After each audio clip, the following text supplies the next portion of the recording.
Everyone, and welcome back to Reflect Forward. I'm your host, Carrie Siggins, and I'm so glad you are here today. My guest today is Melinda Wittstock, and oh my gosh, we have such an amazing conversation. She is a serial entrepreneur, has a podcast called The Wings of Inspired Business, which I was on. She is the CEO of Podopolo, which is a new high tech podcasting platform where people can listen to podcasts and is doing all kinds of really cool things. And she is just a remarkable human being. And I know you are going to absolutely love this interview. So hang tight, and I will be right back with Melinda.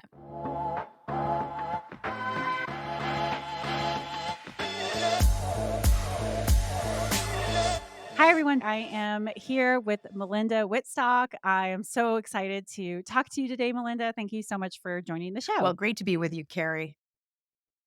Awesome. Well, let's get started. So, tell us about what you do. I mean, we're going to dive in, but let's talk a little bit about your current company and what you do to just give listeners a little bit of a perspective. Yeah, so I'm the founder of Podopolo. It is a very big vision, doing a lot of things with AI and blockchain to really revolutionize an entire ecosystem of podcasting. And the AI works in many ways, not just generative creator tools for podcasters to help them grow their reach, but also deep audience analytics, powers a recommendation engine and search so podcasters can be more easily discovered by audiences who are already interested in their content, but also fans can more easily discover podcasts that they're actually interested in. It's also quite interactive. And we're innovating now also with blockchain in a really exciting way because with blockchain coming very, very soon on the app, everybody will automatically have a wallet on the Podopolo app. And in a really easy, non black boxy way, it means that podcasters and sponsors can reward listeners just for doing what they're already doing, which is listening. So it's the only app where listeners actually win rewards for listening to podcasts and engaging and sharing and such. But the podcasters also get the benefit of being able to authenticate their ownership of their podcasts on the blockchain, which is important in a generative AI Yeah. world, and also get the benefit of really deep and actionable audience insights in terms of who is actually engaging in their podcast. And I'm just scratching the surface. We're doing a lot of things. I love it. I cannot wait to talk to you about this offline because obviously, being a podcaster, I'm very, very interested in how technology can help me. So, I saw on your website that it was your grandmother who first said, "You are so disruptive." Yes. And it's obviously what you're doing now. So, tell me a little bit about that disruptive thinking, that disruptive mindset that you have, and how that's played out throughout your career. Well, I think it's partly just an irrepressible curiosity, just always asking questions. And I think I grew up at a time when that wasn't good. You were supposed to be quiet if you were a good child.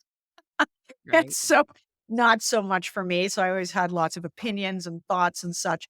But I think that comment was prompted after I went around the neighborhood with my black Labrador retriever demanding prepayment for my show. And my first show, it wasn't a podcast, but it did have music and costume changes and doing all kinds of cartwheels through a sprinkler and whatnot. And I got a lot of neighbors to actually pay. And maybe my lab was kind of my enforcer. And I came back and I asked my dad where I could get like 100 chairs. And I was almost 6 years old. And I think that was one of the things that prompted the "you're disruptive." And I didn't really obviously understand that as anything other than something really bad. Obviously, in an entrepreneurial context, it's really good to disrupt in an innovative way, right? But let's talk a little bit about your entrepreneurial journey. And did you always feel that way?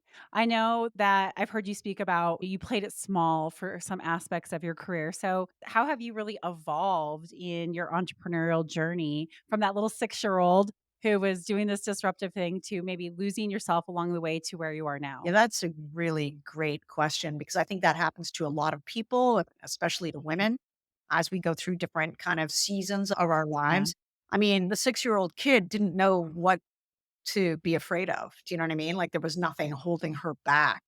And I think along the Right. way, as we get trained by the school system and from our peers about what you should be doing and not be doing and all that kind of stuff, you sort of lose your game. You lose some confidence. And a lot of people tell you, even if they're well meaning people, because they're trying to protect you, they say things like, oh, don't do that. That's too dangerous. Or what makes you think you could do that? And to Yeah. the extent that you allow that in and you start to believe it yourself, You start playing kind of a smaller game without even knowing that you are. But like to give perspective, I was the kid in college on my student newspaper who created an advertising department. And when we didn't have enough reach, I took the paper citywide in Montreal. And why would anyone in Montreal read a city newspaper? It's because we had the first ever English language entertainment and food listings. And, like, I just didn't know there was nothing that could hold me back in that period in my early 20s when I said, "Hey, I wanna go to the UK and work as a journalist for one of the top newspapers there." Every single one of my friends said, "What makes you think you can do that? Or you can't do that?" And my attitude back then was, "Watch me," and I did. I joined the Times of London when I was 22. Same thing with becoming a TV anchor, all of that.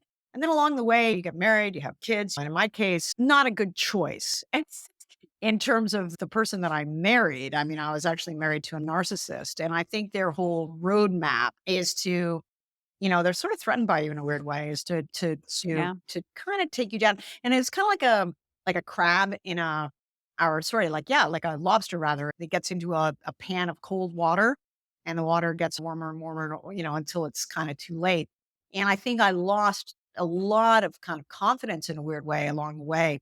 But on the other hand, I'm grateful for it because it spurred a very spiritual journey for me, which is integral to my entrepreneurship and coming into now playing a very big game, but from a much more solid foundation, if you will. Yeah, it's amazing how those big life transformations can really cause you to do that soul searching and say, "Who am I and what do I want the rest of my life to be like?" Especially getting out of a toxic relationship. It sounded being married to a narcissist, it has to be toxic. It was I don't know anybody who's been with a narcissist who did no, not say it wasn't and they toxic. tend to find strong women too who are also empathetic. Yeah. Sort of a Yeah. weird target. So I mean, I've learned a lot about that, but I really do Mhm. think that in our journey as humans or whatever, it's that adversity often, and especially as entrepreneurs, that makes us so much stronger and so much better.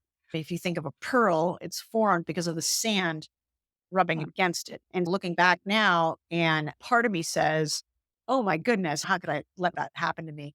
But it was all for a reason. And you get to a Yeah. point where you're good with it and you can forgive it because it was the prompt that made you better. Yeah, the only way to get good at doing hard things is by doing hard things. And absolutely getting through toxic relationships, toxic work environments, finding that what you were doing doesn't bring you purpose and meaning in your work. Like all of those things are hard, but I do believe that it is part of our human journey, our soul's journey is to go through those tough times so that you can come out of the other side going, "Oh, yeah, this is what I That's was why. supposed to do. And this is what I was supposed to learn from It's kind of like, this." oh, right. Okay. I got it. Yeah. I got that learned the Yeah. lesson. You know what I mean? So a lot of your career has been being on stage, TV anchor and producer, and now you're getting into tech. Can you talk a little bit about that transition and what was the catalyst The for tech that? piece started more than 20 years ago. So I'm kind of unusual because I'm not only an award winning content creator, and like you said, I used to be an anchor for the BBC, ABC News, Mhm. doing the overnight show with Anderson Cooper and creating a show for the BBC, creating Financial Times Television, all these sorts of things. But in my first, I'll call it adult business capital news connection, I got really, really excited about the idea of using technology to turn content into conversation. And the Mhm. manifestation of that at the time was an app called Ask Your Lawmaker. It wasn't technically, it was pre-iPhone, so it wasn't even an app. It was a widget. It lived on people's websites, but it was completely interactive. So anybody could ask any questions they wanted to ask of their lawmaker on Capitol Hill, in the Senate or the House, and increasingly also the White House, and rank those questions or vote them up the order.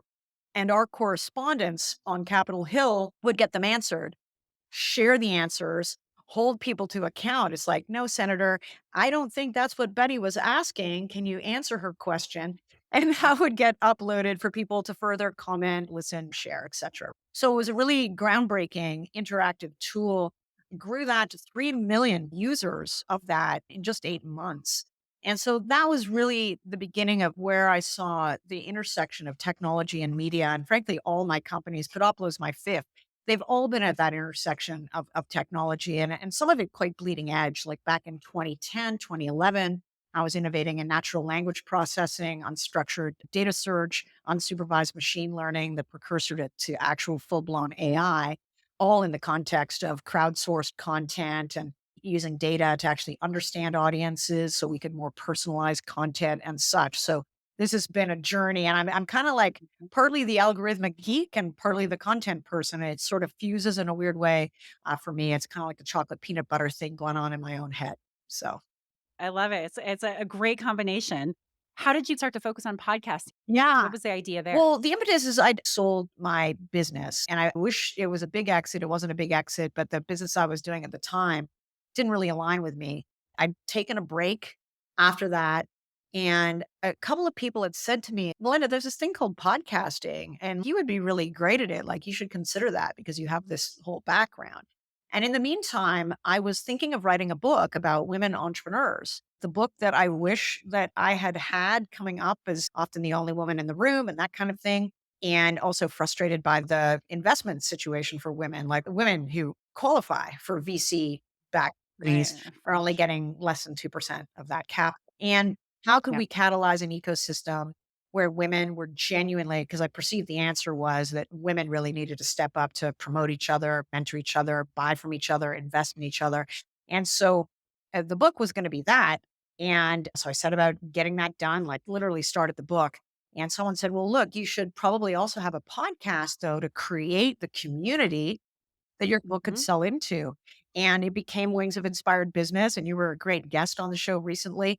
And really, more than 860 episodes in on that. It's a wonderful thing to do. It really helps. I'm walking my talk on that mission of helping other women really succeed in business. But at the same time, it's kind of a good personal mastermind for me every day. It really keeps me connected to what's going on across an entire ecosystem.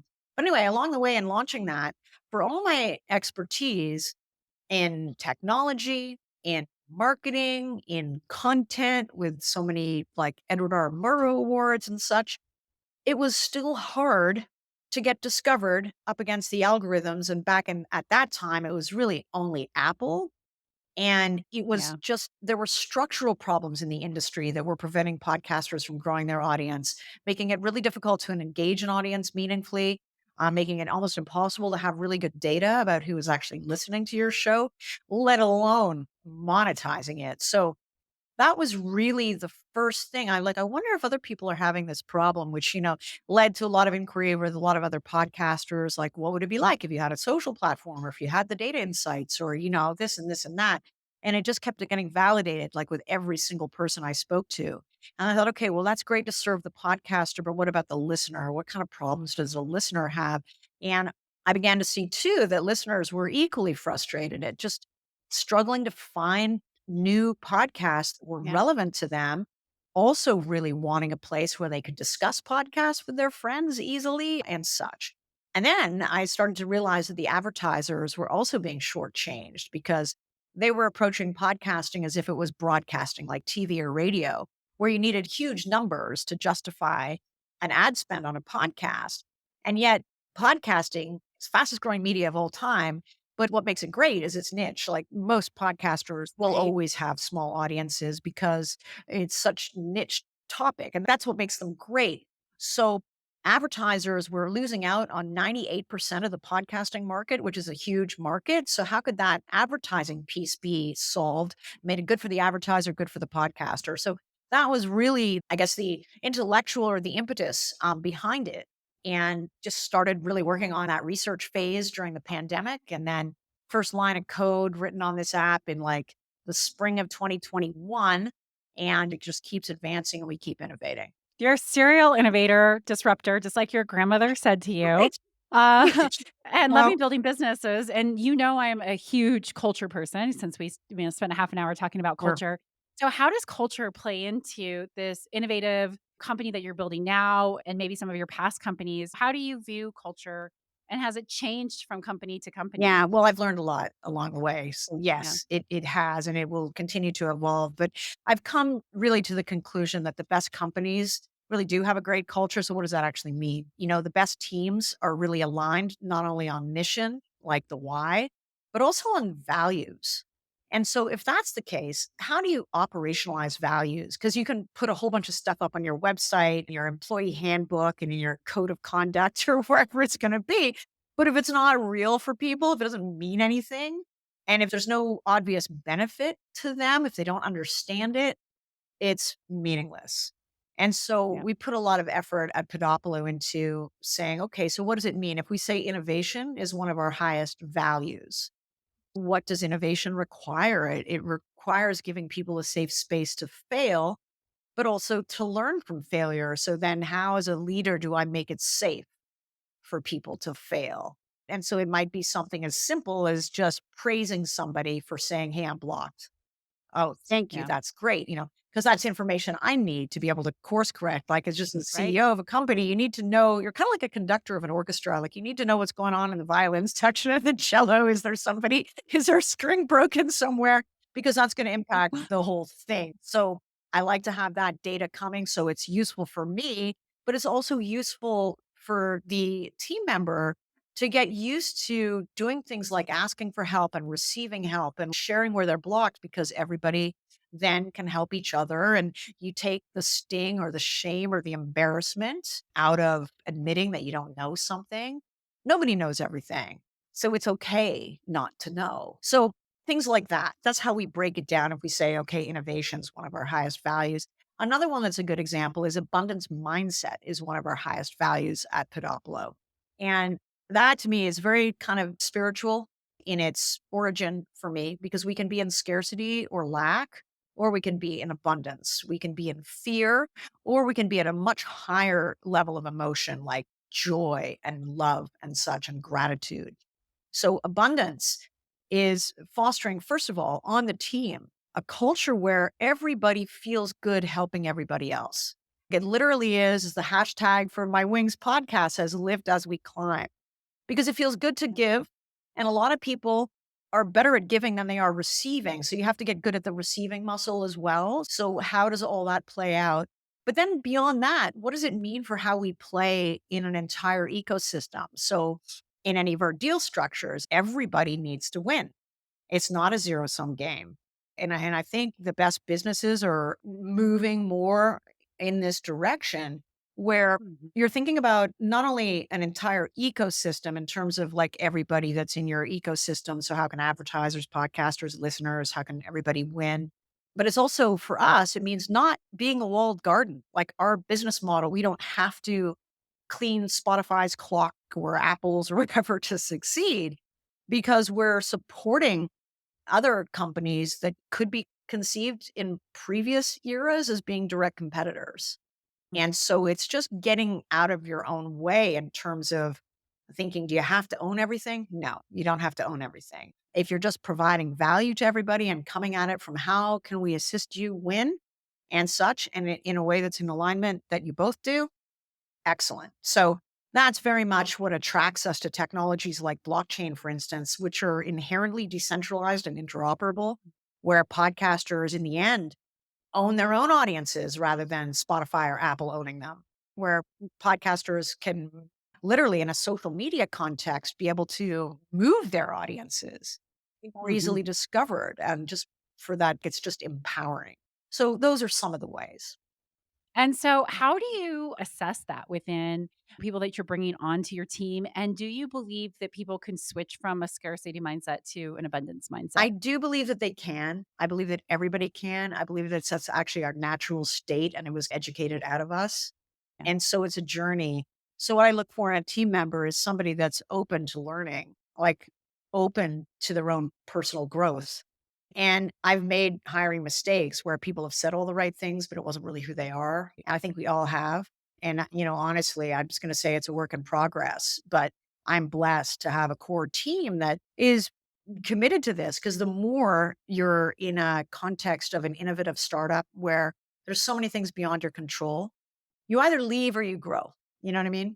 And that's really been the trajectory. So, for instance, I mean, I don't know, maybe this is going to make me sound woo, but I'll share some of the, I don't know, Joe Dispenza meditations I'm doing or whatever with like the team. I love Joe. I love Dr. Joe. And Yes. and I won't like make them do it, but it's just sort of like it's okay to talk about it's there, you know what I mean? And that kind of thing. And not everybody's open to it and people will say things, but I like to find out, are they on a conscious journey? Like, do they want to be their best selves? This is a journey that requires quite a lot of commitment because you never really reach an end destination in terms of your spiritual growth. I mean, at a certain point you die and you turn into a different form of energy or whatever. But it's never done. There was never really any destination. So how can we also, I mean, I like to inculcate that what we're creating and where the power is in the now, like right now.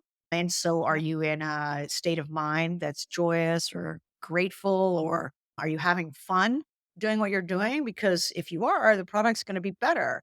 But if you're stressed and all that kind of stuff, I don't know. I think it gets infused into the things that we build.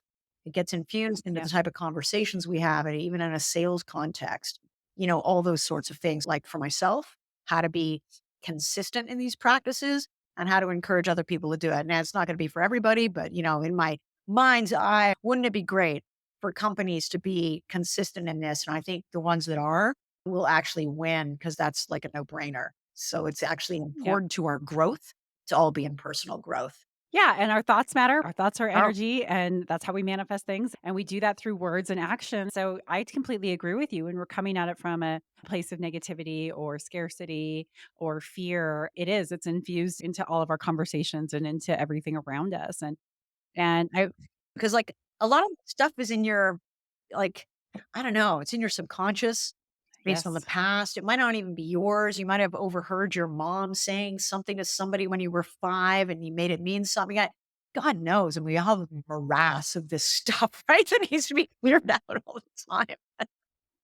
totally agree. And I think it's really important for leaders to understand that we can't expect people to come to work as their work selves. No, we're our whole selves. And all of us have baggage. Some of us have more baggage than others, but we know that we carry what is it, 7 generations of energy through decisions and choices and experiences that our family members have made.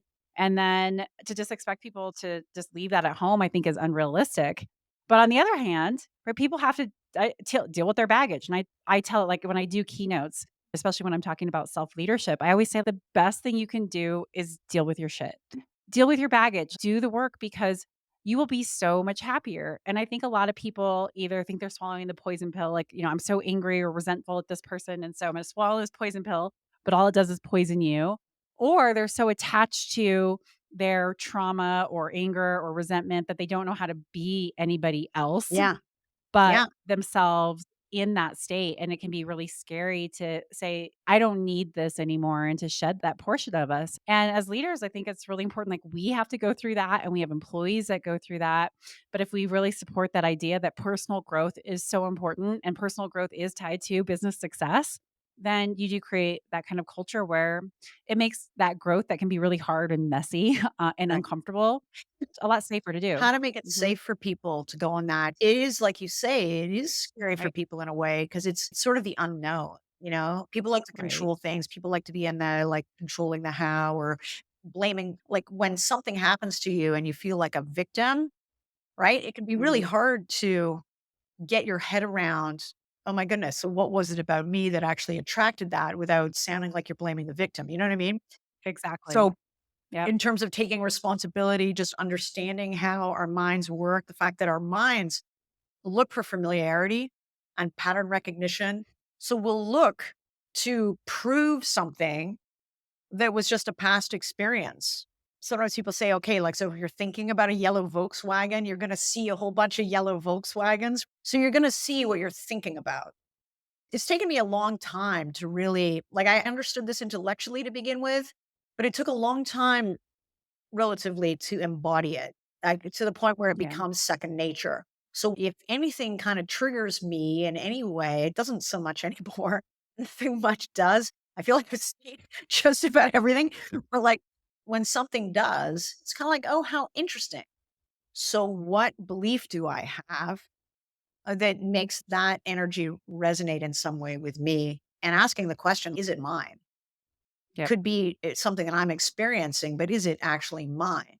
If not, let it go. On just being kind of consciously aware of what you're thinking. And like you said, the words you're using, all of that, because it has energy. It Yeah. and so the other way I like to think of it is sort of like be the change that you want to be in the world. You got to walk your talk. You got to be it. Yep. And it's okay for people to see you. I don't know. It's a kind of tricky one to. I have a question for you as much as myself on this one. To what extent a CEO or a founder can show vulnerability and how much vulnerability and still be in a position to lead? It's a Yeah. really tricky one and it's tricky for women. I mean, that's one that is interesting to me because some people will take advantage of that and other people will be inspired by it. I'm with you. I love this conversation. To kind of the first point, I think there's always a way to own your response, your thoughts, your reaction, your feeling, your inaction in any situation. And so that's why I love what you just said is that you don't ever have to be the victim, even if you are truly a victim of something, because you can always find a way to own something with it. I talk about this when I talk about getting really tough feedback that doesn't resonate. Well, there's always a way to own something in it, even if it's just a false perception that somebody might have of you. And so I love that because it is very freeing when you just say, I'm going to look for what I can do in this situation to make it better because that's what I can own. And I don't have to take that on, or it doesn't have to be mine, but I still have to show up in this situation and deal with it effectively. So, how do I own it? So, I think that that was really beautiful of what you said. And then to the vulnerability Yeah. piece, yeah, that is, and it's different for everybody. I'm a super vulnerable leader and I have absolutely I'm an open book. I share my story with my employees. It was very scary to do that. But I also am so strong. Like I'm so resilient and I have overcome so many challenges, most of them self-imposed challenges. They all work Uh, in the end, aren't they? you You know, get so to a point where yeah, you yeah. So realize it's mostly this whole yeah, entrepreneurial game is about getting out of exactly. your own way. Exactly, exactly. So I think that that balance of I can be vulnerable, but I'm also tough. Like I'm kind-hearted but tough-minded. And so for me vulnerability works because people aren't going to take advantage of me and even if they try, that's on them, that's not Yeah, me. and But you I think that see it. that's, we have to have that like self-esteem and that confidence to be able to own that whereas for people who want to be vulnerable but don't maybe have that same sort of kind of confidence, it makes it harder and it does make it easier for people to take advantage of your vulnerability. Yeah, exactly. Like one of the things that I had to really learn was good boundaries because I'm such a off the Yeah, charts empath. And yeah, so that has been really, really critical because gosh, I know so many female founders who have struggled with this at some point or another, where they've given yeah, people kind of a pass on things. And I think as part of us, we're raised to be nice. And like we're right. sort of like the hostesses in high heels balancing a drink tray or something as we go through our life, right? It's just like, wait, no, and also afraid of the B word, right? So if you're direct, which I'm very direct as well, if you're direct and if you say what you mean and whatnot, there are people who, and some men feel emasculated by that. Some women feel threatened by it. Like you just have to own it. I forget who said this. Maybe it was on a coffee mug somewhere. It's like what you think of me is none of my business.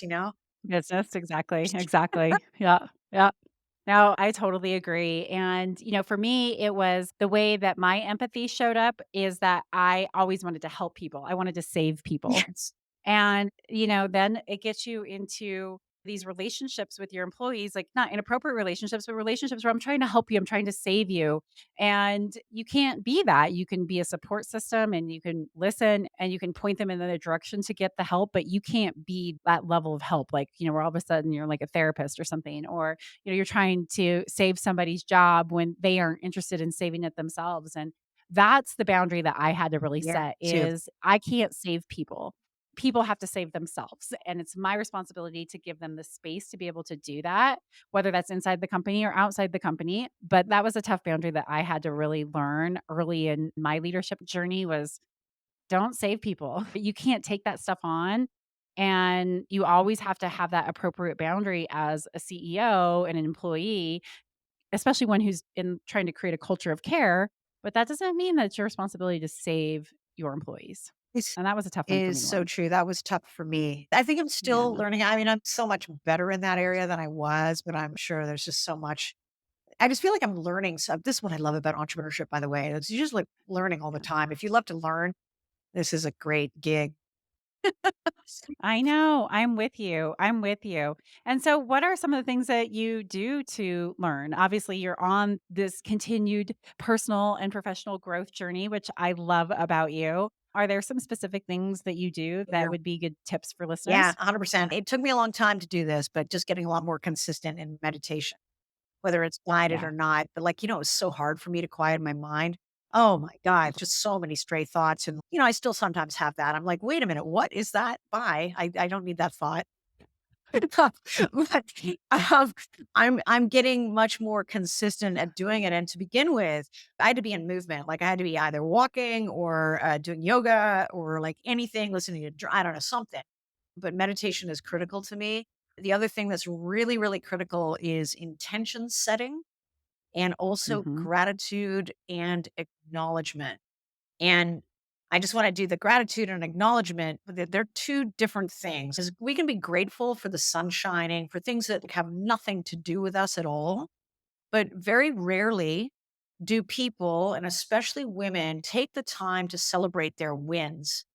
And a Yeah. win might have just been like, man, I woke up this morning. A win might just be, okay, I got through my crazy to do list, or I did this one thing that was really important, or I took Yeah. time out of my crazy day to actually have quality time with my child, or whatever it is. And I've worked with a lot of women and also like in mastermind groups and whatnot, where women achieve all this stuff and they get to the end of the day and they can't remember anything that they've done to acknowledge themselves for. Literally, like, I don't know, I haven't done it. What? You've done like a whole bunch of things. The Yeah. more we acknowledge that, the more those things come to us, just like the more we're grateful for what we already have, the more we invite an abundance of other things that we'll be grateful for as well. So, like every night before bed, I do my gratitude and I do my acknowledgments. Just write them down. Like sometimes I'll spend a long time on it. And sometimes it's really cursory. It's just kind of point form. Took 30 seconds to do it, but I do it. And the intentions are really important. Writing those as if they've already happened and then Hmm. being able to just surrender it to like, I remember there was a day where things were really tough. There was no way I was gonna make payroll. I had all kinds of stuff going on, like all kinds of proverbial hitting the fan, and I was just like I felt sort of a bit broken, and I was, like, so on my knees in this meditation that I was like, "Okay, know that I can't do this on my own, so, source, universe, just just tell me what to do." You know what I mean? Like, literally, that Yeah. I hear you. Yes. surrender. And so that Yeah. surrender with intentions has become a bigger part of my practice as well. And then there's other things, just a constant reminder, stay present, stay in the present moment. So Hmm. if things from my past or things that like where you have a regret, whatever it is, just acknowledge it. It was in your past. Thank your past. You learn from it. Past is of no concern to me. And like literally, because all that matters is right here, right now. So I try and be as present as possible in everything, just on a hour by hour, day by day kind of way. And just making sure I get my exercise, rolling around the floor with my dog, whatever I do, being in nature, all these sorts of Yep. really important. I love it. Great advice. Well, and that is a great segue to my final question, which is the name of this podcast is Reflect Forward. And you just talked a lot about being in that present moment and the past and the future. What does Reflect Forward mean to you? Oh gosh, in a way, it's kind of what I was describing about Yeah. intentions. Yeah. It's kind of like really knowing actually what you want, but not only knowing what you want, but being able to get to a place where, well, why do you want it? What's the feeling you'll have when you do have it? What you do actually want? And assuming that you do, can you imagine it? Can you see the detail in your mind's eye? Can you feel what it feels like? And, it's interesting in practicing that because with full disclosure, there's some things that I think I know I want. And then I'll be in an intention, but I can't find the feeling. I'm like, okay, so does that mean that I don't actually want that thing? Or is it just too far out? Like it's too big a thing that my mind is sabotaging me from being able to visualize it? But I think if you're a visionary founder, like I am, all my businesses have been, in essence, reflect forward businesses. Being Canadian, I think of like Wayne Gretzky, who says things like, go where the hockey puck is going, like not where it is right now. Yeah. And Yep. so my brain works that way anyway, even without the spiritual kind of aspect to it. And I think you have to know where you're going, but with a caveat, without expectation. That's the other thing, because we can have intentions, we can have a vision, we can have all that stuff. But as soon as we start to get into the realm of expectation, we're expecting that it's going to work out how exactly we wanted it to work out, or it's going to work out like somebody somewhere is going to do something for us. And if they don't do it, we're going to be unhappy. I mean, this is the stuff actually, it's a great book, like, anyone on this, just go read Becoming Supernatural by Joe Dispenza, because I feel like I'm just saying a lot of his stuff. Just go read it from the source. Or Overcoming the Habit of Being You. Oh, That's a really good one too. Another one that I just read that is really aligns with this is Michael Singer's The Surrender that Experiment, which is this whole idea that we suffer when we're attached to things, right? When we have these expectations of how things are going to work out, and we can put our intentions out there, but sometimes we just need to trust that life knows best for I us. know it can be And hard. rather than being just It can be hard exactly, sometimes right? to let go because we have such an, especially I entrepreneurs. know. I know because, like, Oh yeah. earlier in my career, and I still have remnants of this with full transparency of just that willfulness. It's gotta happen by this time and this and all these pieces, and you can see it, but, like, I don't know, like, that might not be there might be a better plan. So, like, I love Michael Singer's work. The Surrender Yeah. Experiment was a huge on Untethered Soul, I guess that was his first one, So good. First good. Yeah. was game changing for me, those 2 books. Yep. Um, Yeah. yeah, Me too. because we get attached to all these things, and but you Yeah. know what's so funny about this, Carrie? I don't know if you found this to begin with when I started this journey. All these things seem very complicated to me. How do you do this? How do you do that? All that kind of stuff. And it felt almost like it was intellectualized. It was very much in my head. It Yep. was hard and seemed very complex to me. Yep. It increasingly seems just so simple. Totally. I mean, and so like that. But that's what we do, right? We get in our heads and we overthink Yeah. things. It's Mhm. just so simple. Intend what you want, give it to the universe, forget about it. Be grateful for what you have, acknowledge yourself, Yeah. acknowledge others, be a kind person.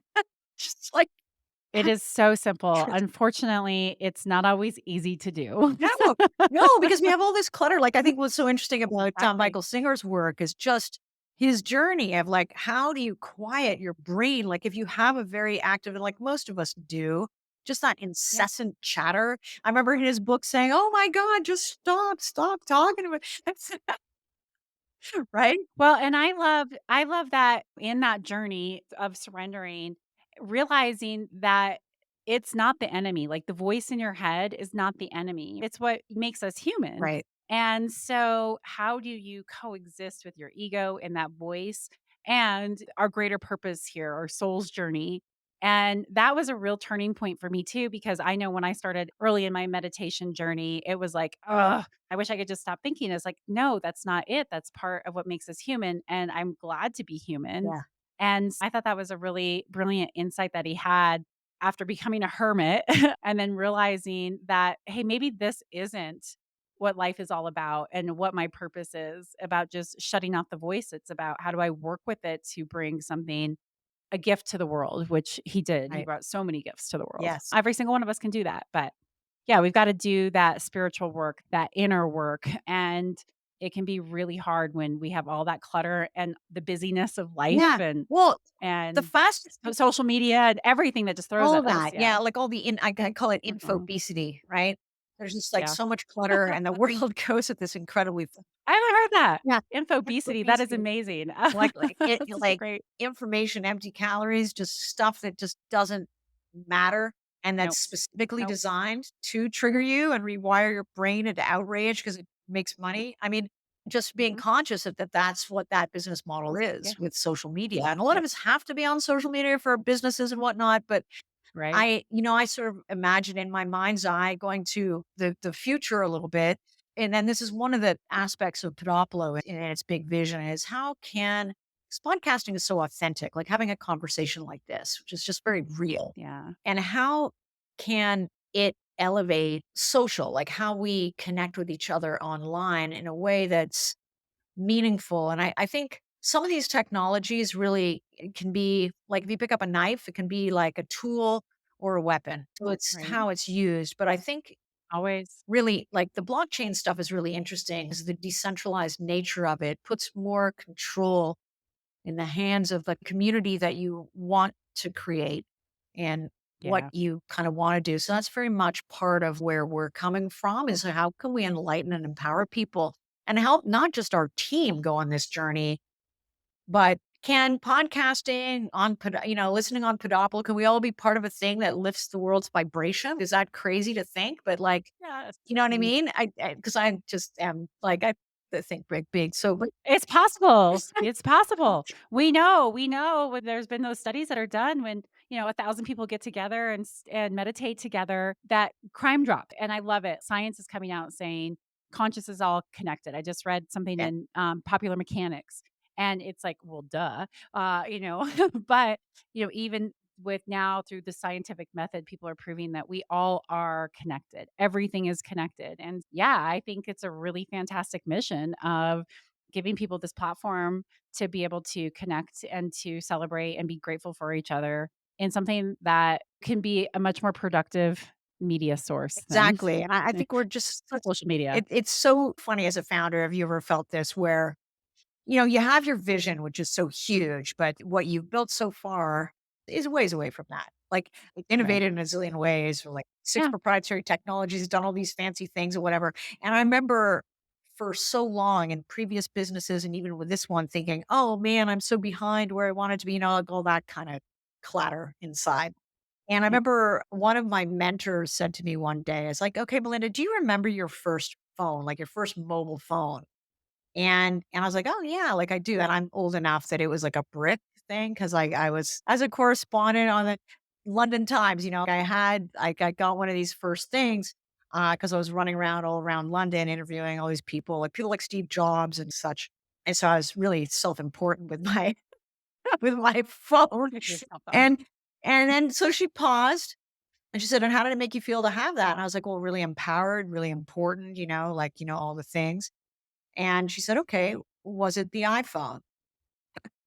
I'm like, "Okay," so in other words, okay, Exactly. stop beating yourself up about where you are because you stay on your vision, you stay on the why, and there's gonna be all kinds of things that distract you, all kinds of things you can't control, all kinds of things that go wrong, all kinds of stuff, and it's just another metaphor as I grew up doing a lot of sailing. You cannot sail in a straight line. It is impossible because there's Mhm. currents, there's winds, there's weather, there's all the stuff. So the only way you can get from point A to point B on a boat, a sailboat, is to zigzag Yeah. because you have all these other things that you cannot control.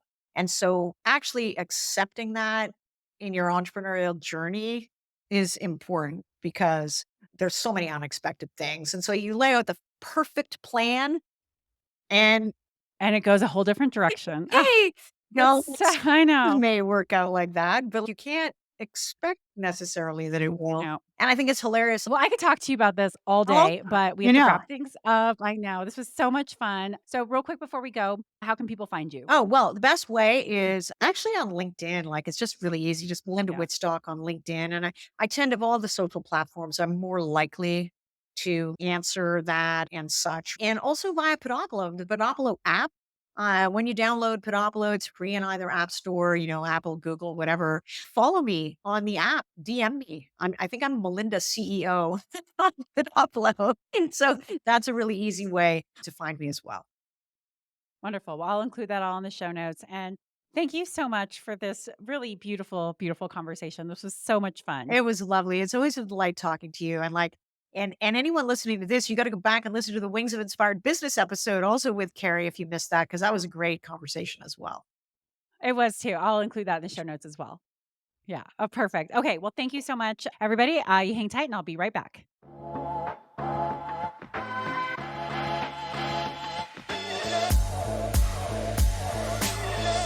All right, everyone. I hope you enjoyed that inspiring, insightful, and spiritual conversation. I know I sure did. With that, I will leave you to your day and we'll see you next week on Reflect Forward. And if you like this podcast, please write a review, subscribe to it, share it with a friend. It so helps with the algorithms and it spreads amazing stories like this one. And be sure to check out my book, The Ownership Mindset, if you want to hear more about owning it, as Melinda and I talked about. You can find it on Amazon or you can go to my website, carriesiggins.com, and get everything there. All right. Thanks so much. We'll see you next week. Bye.